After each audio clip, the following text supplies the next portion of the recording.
Hello, my name is Jason Renaud and welcome back to my last video in this hand-painted book series. Before this video, I finished the last sections of the book, which included the side bindings and the gold rivets. For the velvet page holder, I went online and found a nice reference image. Velvet has a strong contrast ratio, and the most saturated red will be right next to the highlight. Again, I'm using the chalk brush at an opacity of 20%.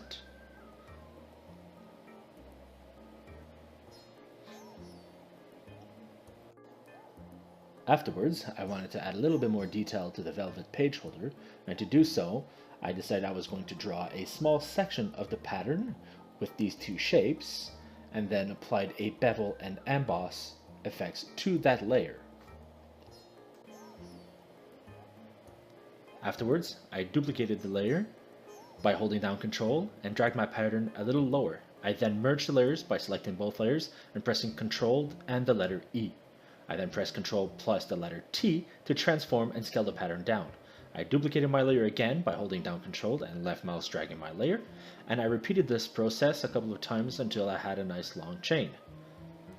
Now I wanted it to be contained in the page holder section only, so I created a layer mask by pressing Ctrl and left mouse clicking on my velvet layer.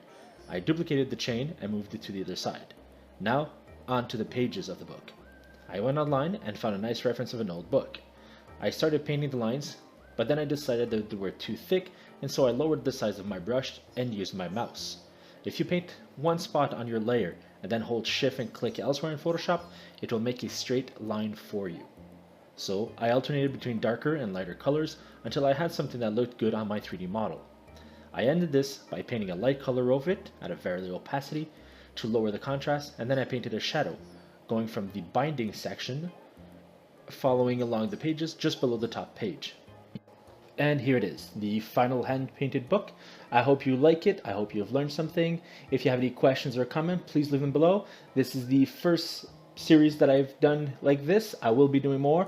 If you have any suggestions, please leave them below, and I'll see you in the next one.